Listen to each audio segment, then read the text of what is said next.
Hello, everybody. I'm Jim Mazzarelli, and welcome to the IPG presentation on ports and port markets. Jack Friedman is with me. Since I couldn't convince Jack that he should cancel his wedding, we are videoing the first part of the presentation, and then we'll bring the port experts in live at the managers meeting. Jack Friedman has done all the data sleuthing and all the slideshows that you're going to see in this particular video. And so we have nicknamed him the professor. Also with us will be the four port market experts, which is Mike, Aaron, Hans, and Andy. The agenda, we're going to start with frameworking some thoughts on what you should be thinking about during the presentation, which will help with your Q&A at the end. We're going to put some port landscape statistics in for national ports and our own ports.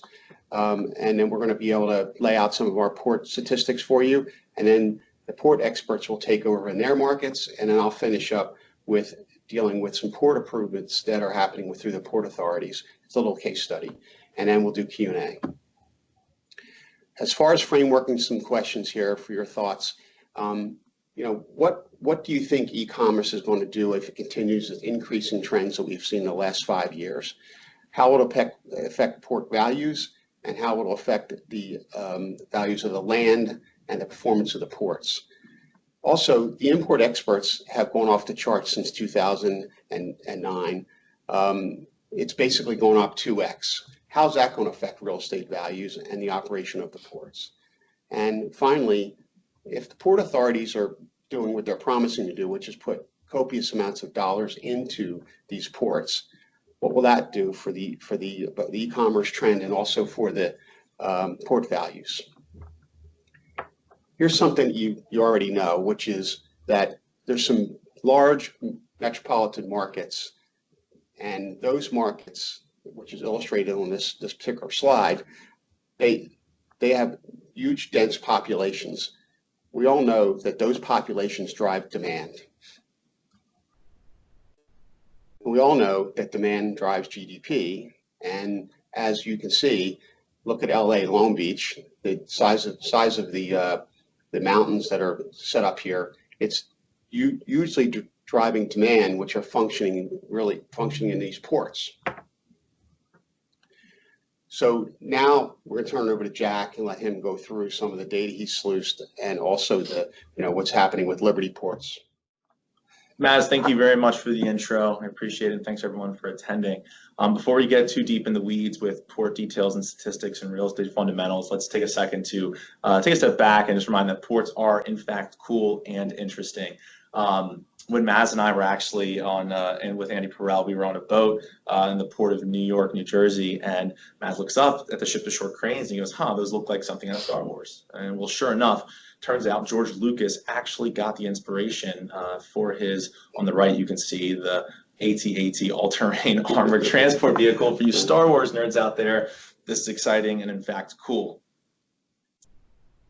Moving on, what you can see here on the screen is a video. Right now what you're seeing is a ship-to-shore crane that is unloading a docked vessel at the port.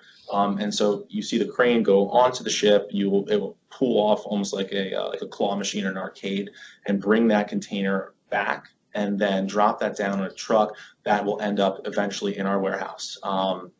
This process is repeated, however many times it takes to get all the containers off the ship and then put them back on the ship. So this kind of gives you an idea here of how valuable time is in this operation. It is a time-consuming process to load and unload these ships.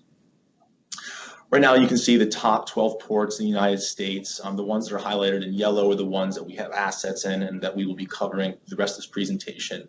You can see in the right column here some strong rents in these markets, and granted it will mean different things to individuals operating in those markets. You see consistently pretty low vacancy across the board. Now you can see up on the screen is a visual display of the top functioning ports in the United States. The ones that are highlighted in red are are the ports that we're going to be focusing on for this presentation, and where Liberty has and owns and operates assets. What's really important about this slide is that it shows you how many cranes are at these ports and how deep the channels are. For example, Port of LA has 86 cranes and depths of 53 feet. Port of Long Beach, 66 cranes, depths of 76 feet. For these shipping companies to come in, it takes a lot of time, as we saw in that first video, to dock that ship and to unload it. So the idea of them being able to put as much consolidated product on as one large ship as possible to get into these ports and have it unloaded as quickly as possible is really, that's what draws them and draws their business. And what you can see on the screen in the center of the United States is the evolution of vessel size from 1996 to 2013. In 96, you were having ships that had around 7,000 TEUs on them. Now you're seeing them up to 18,000 TEUs, and they're rolling out ships of 22,000 TEUs. This trend of consolidation in larger ships really is kind of like a staple in this industry, and the shipping lines are setting those. Ports are responding by getting deeper channel depths and having more cranes to make more efficient operations. What's now on the screen is a map with yellow dots signifying the ports we're focusing in, and we'll flip now to see some of the more statistics of Liberty's assets in these ports. We have about 5.2 million square feet within 15-mile radius of these ports, and all of that product is 99.6% leased on a weighted average basis. Those are really strong numbers and things that we're proud of as a company. And now we're going to flip back to live Mazz to take it off with the port and market experts. Back to you.